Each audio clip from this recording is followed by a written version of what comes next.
किस भाव में हैं आपके लग्न नक्षत्र के स्वामी? शुभ ग्रह या पाप ग्रह हैं आपके लग्न नक्षत्र के स्वामी? नमस्कार प्रिय दर्शकों, हाजिर हूं मैं और स्वागत करता हूं आपका प्राच्य ज्योतिष विज्ञान। प्रिय दर्शकों, आज एक बेहद खास विषय पर मैं चर्चा करने के लिए आप सबके सम्मुख उपस्थित हुआ हूं। लग्न नक्षत्र का स्वामी जातक के पूर्वजन्म के पुण्य या पाप कर्मों का प्रतीक है। इसके स्थान और भाव पर दृष्टि से यह पता चलता है कि जातक को किस क्षेत्र में सुधार की आवश्यकता है। यदि जो लग्न है उसके नक्षत्र स्वामी जन्म कुंडली में कोई शुभ ग्रह हैं और लग्न में पंचम में, नवम में अथवा दशम में बैठे हैं, तो यह इस बात की सूचना है कि इस जातक ने पूर्व जन्म में अपने आत्मविकास के लिए बहुत सारे कार्य किए हैं, साधनाएं की हैं और इस जन्म में भी उसको अपनी साधनाओं को और आगे बढ़ाने की आवश्यकता है। समाज की सेवा करनी होगी आपको। मानव हित के लिए जो आपसे विशेष हो सके वो आपको करना है। प्रकृति ने यही जिम्मेदारी आपको दी है। और वहीं यदि तृक भाव में जन्म लग्न नक्षत्र के स्वामी हैं तो इसका मतलब है कि आपको अपने कार्यों में सुधार की आवश्यकता है, आध्यात्मिक जागृति की आवश्यकता है। प्रिय दर्शकों, प्रारंभ में ही बता दूं कि आज जिस कार्यक्रम को मैं लेकर के आप सबके सम्मुख उपस्थित हुआ हूं, ये विषय ज्ञानवर्धक तो है ही। जाहिर सी बात है, अगर आप मेरे इस चैनल से जुड़े हुए हैं और इस कार्यक्रम को देख रहे हैं तो इसका सीधा सा मतलब है कि आपकी रुचि ज्योतिष में है और ज्योतिष की सामान्य जो बातें होती हैं उतना तो आपको पता ही है। जन्म कुंडली अध्ययन में जो लोग रुचि रखते हैं, जो लोग ज्योतिष में रुचि रखते हैं, उन्हीं के लिए मैंने इस चैनल को बना रखा है, जिस पर कोई ऐड इत्यादि नहीं आता। इस चैनल पर जो भी कार्यक्रम मैं करता हूं वो सिर्फ और सिर्फ आपके ज्योतिषीय ज्ञान में वृद्धि के लिए करता हूं। हां, निसंदेह इस चैनल पर मेरे कार्यक्रम थोड़े कम ही बनते हैं, पर जो भी बनते हैं वो ठोस होते हैं, गंभीर होते हैं। आज का विषय जन्म जो लग्न है आपका, उसके नक्षत्र स्वामी कौन है। आप अपनी कुंडली को खोलिए, थोड़े से प्रयत्न से आपको यह पता चल जाएगा कि आपकी जन्म कुंडली में जो लग्न है उसके नक्षत्र दशानाथ, यहां पर स्वामी शब्द का अर्थ आपको दशानाथ से ही लेना है और उन्हीं के प्रभाव को समझना है। मैं जन्म कुंडली के 12 भाव में आज आपको बताने जा रहा हूं कि जन्म लग्न नक्षत्र के स्वामी की उपस्थिति किस बात की सूचना देती है, किस तरह से यह जातक के पूर्वजन्म से जुड़ा हुआ है।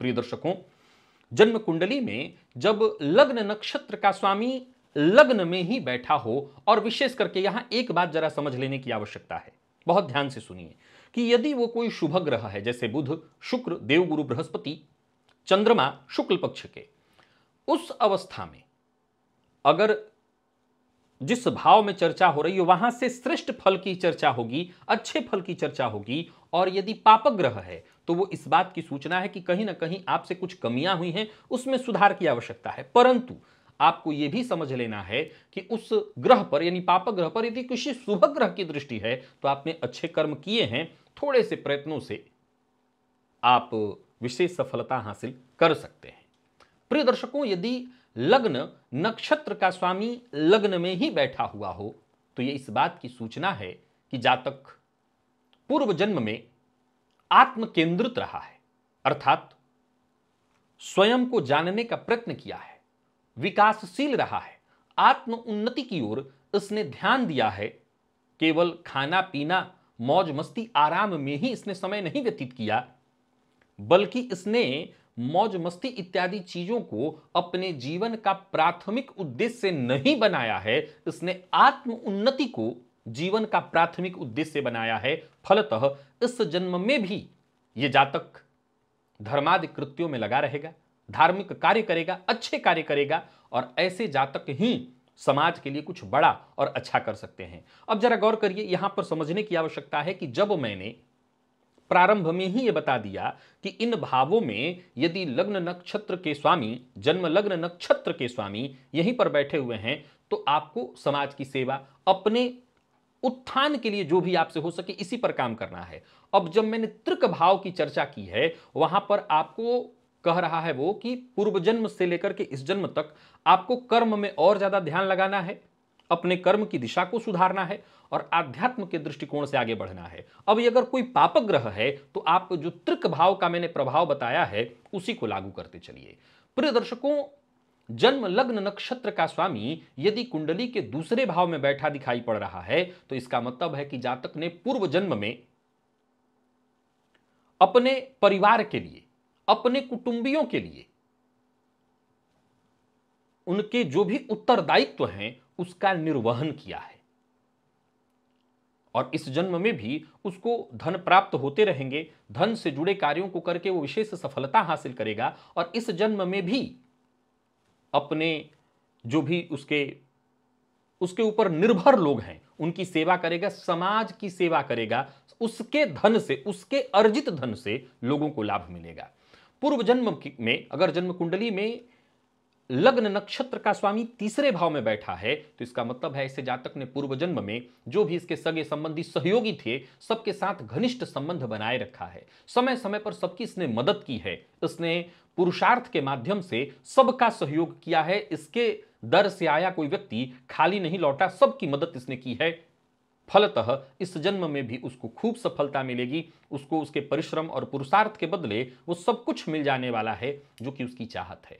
लग्न नक्षत्र का स्वामी कुंडली के चतुर्थ भाव में हो तो इसका मतलब है कि पूर्व जन्म में जातक ने, ये सब बहुत सरल है, इतना ही समझना है, इसमें ज्यादा गुणागणित लगाने की आवश्यकता नहीं कि हर भाव में जिस भाव में बैठा है उसी भाव से संबंधित फल कथन है। यह बात मैं आपको इसलिए बता रहा हूं क्योंकि यदि आप जन्म कुंडली अध्ययन कर रहे हैं तो आपको यहां पर कोई विशेष गुणागणित नहीं लगाना, बस इतना ही करना है कि ये देखिए जिस किसी की कुंडली आप देख रहे हैं कि इसके जन्म लग्न नक्षत्र का, इससे आपको क्या फायदा मिलेगा। पहला पॉइंट यहीं पर रुक करके जरा समझ लीजिए, इससे आपको फायदा क्या मिलेगा। मान लिया जाए कि हमने किसी व्यक्ति की कुंडली को देखा और देखा कि इसके जन्म लग्न नक्षत्र के स्वामी देवगुरु बृहस्पति हैं और वो जाकर के किसी अच्छे भाव में, किसी भाव में ही बैठे हुए हैं। अब जैसे मैंने 3 भावों की चर्चा तो आपके सम्मुख कर ही दी, चलिए मान लिया जाए मैं तीसरे भाव को ही ले लेता हूं। अगर बैठे हुए हैं, हो सकता है इस समय में वो जातक जूझ रहा हो, लेकिन एक बात तो आपको पता चल गया ना कि पूर्व जन्म में इसने काम तो अच्छे किए हैं, जो भी इसके आसपास आया है, जो भी इससे जुड़ा है, सबकी वक्त वक्त पर इसने मदद की है। यानी आदमी अच्छा काम करके आया है, तो अच्छा काम करके आया है तो देर सवेर हो सकता है इस बार के ग्रह स्थितियों के कारण वो जूझ रहा हो, लेकिन देर सवेर उसको मार्ग मिलेगा अवश्य। वहीं चतुर्थ में यदि जन्म लग्न नक्षत्र के स्वामी बैठे हुए हैं तो जातक ने पूर्व जन्म में परिवार के सुख सुविधाओं का खूब ख्याल रखा है, सबका देखभाल, घर गृहस्थी से लेकर के जो भी नौकर चाकर, आसपास के जो गरीब मजदूर वर्ग, जो भी जरूरत के मंद लोग थे, मित्र से लेकर के समाज के अन्य वर्ग के लोगों का सबका इसने उपकार किया है। यह बात शुभ ग्रह के लिए चल रही है, और अगर वो पाप ग्रह है तो कहीं ना कहीं सबको धोखा दिया है, परेशानी किया है। इसमें बदलाव की आवश्यकता इस जन्म में है।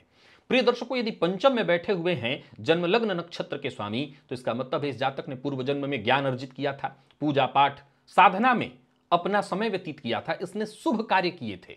फलतः इस जन्म में शिक्षा इत्यादि में उसको सफलता मिलेगी, संतान को उसके विकास मिलेगा, और संतान के माध्यम से भी, पहले तो वो खुद विकास करेगा अपने जीवन काल में, और संतान के माध्यम से भी उसको आगे बढ़ने का मौका मिलेगा। षष्ठ में यदि आपके जन्म नक्षत्र के स्वामी जाकर के बैठे हुए हों तो इस बात की सूचना है, वो शुभ ग्रह हो या पाप ग्रह हो, बहुत ध्यान से सुनिए, दोनों ही, कि जातक ने कुछ अनुचित कार्य किया है, अपनी क्षमता का दुरुपयोग किया है, और इस जन्म में उससे संघर्ष करना पड़ेगा। स्वास्थ्य के माध्यम से आत्म सुधार का अवसर आपको प्राप्त हुआ है। अब कैसे ये पता चलेगा, तो ध्यान से सुनिए। एक हो गया, देखिए प्रकृति जाने हो गलती या अनजाने हो उसका दंड तो देती है। अब मान लिया जाए कोई शुभ ग्रह है और वो षष्ठ में जाकर के बैठा है, तो ये क्या कह रहा है कि आपने अच्छे कर्म तो किए हैं, परंतु आपने अपने क्षमताओं का दुरुपयोग किया है, आत्मसुधार कर लीजिए इस बार। और अगर वहीं पापग्रह है तो क्या कहना चाहता है कि आपने अपनी क्षमताओं का केवल दुरुपयोग नहीं किया वरन लोगों को कष्ट दिया है, आपको बहुत ज्यादा आवश्यकता है आत्मसुधार की। प्रिय दर्शकों, जन्म कुंडली में जन्म लग्न नक्षत्र का स्वामी यदि सप्तम में बैठा हुआ हो तो जातक ने अपने संबंधों का संतुलित ढंग से पालन किया है, रिश्ते की मर्यादा को निभाया है। बात यहां दांपत्य की नहीं, हर तरह के रिश्ते की मर्यादा को निभाया है। और ऐसा जातक जो भी सामाजिक दायित्व इसको प्राप्त थे उसका भली भांति निर्वहन किया है। फलतः इस जन्म में दांपत्य जीवन इत्यादि सुखद तो मिलेंगे ही मिलेंगे, उसको हर तरफ हर जगह सहयोग मिलता रहेगा। और वहीं कोई पापग्रह है तो सीधी सी बात है कि कहीं ना कहीं दांपत्य जीवन को लेकर के जूझना होगा। प्रिय दर्शकों, जन्म लग्न नक्षत्र का स्वामी यदि अष्टम में बैठा हुआ है तो इस बात की सूचना है कि इस जातक ने पूर्व जन्म में खूब गुप्त साधनाएं की हैं, ज्ञान अर्जित किया है, तपस्या किया है। छिपे हुए रहस्यों को जानने के लिए और आत्म परिवर्तन के लिए इसने प्रयत्न किया है, परंतु इस जन्म में उसको घोर संघर्ष करना होगा, साधनाओं में और ज्यादा लगना होगा और आध्यात्म के मार्ग पर और ज्यादा गहराई से चलना होगा। नवम में लग्न नक्षत्र का स्वामी इस बात की सूचना देता है कि जातक ने पूर्व जन्म में पुण्य कर्म किए हैं, धर्म से जुड़े पुण्य कर्म किए हैं और इस जन्म में फलतः उसको जो भाग्य मिलेगा उस भाग्य के माध्यम से वो आसानी से आगे बढ़ेगा। दसम भाव में लग्न नक्षत्र के स्वामी का बैठना इस बात की सूचना है कि जातक ने पूर्व जन्म में खूब परिश्रम किया है, समाज में योगदान दिया है और कर्म योगी के रूप में प्रसिद्ध रहा है। फलतः इस जन्म में उसके करियर में सफलता, सामाजिक नेतृत्व की जिम्मेदारी उसको मिलेगी, सफलता के मार्ग पर वो चलता रहेगा।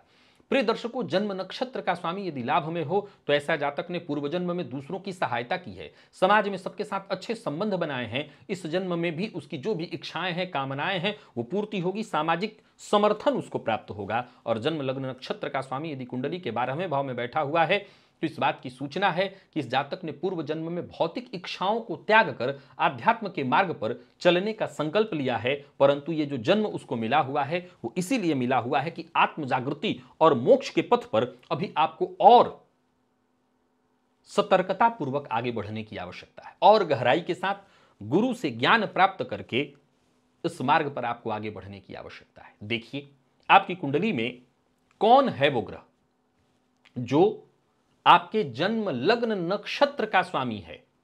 ये सारी बातें नक्षत्र से संबंधित पूर्व में भी आपको मैंने कई बार बता दिया हुआ है, सो मैं पुनः दोहरा देता हूं कि इस विषय को इस तरह से समझाने का अर्थ ही है कि मैं ये मान करके चल रहा हूं कि इस चैनल पर कार्यक्रम देखने वाले मेरे सारे दर्शक ज्योतिष में दिलचस्पी रखने वाले हैं और ज्योतिष की बेसिक बातों को वो भली भांति जानते हैं। आज के लिए बस इतना ही। जिन बातों को मैंने बताया है आप किसी की भी कुंडली पर इसको लागू करके देखिए और मुझे इजाजत दीजिए, पुनः मुलाकात होगी। तब तक के लिए नमस्कार।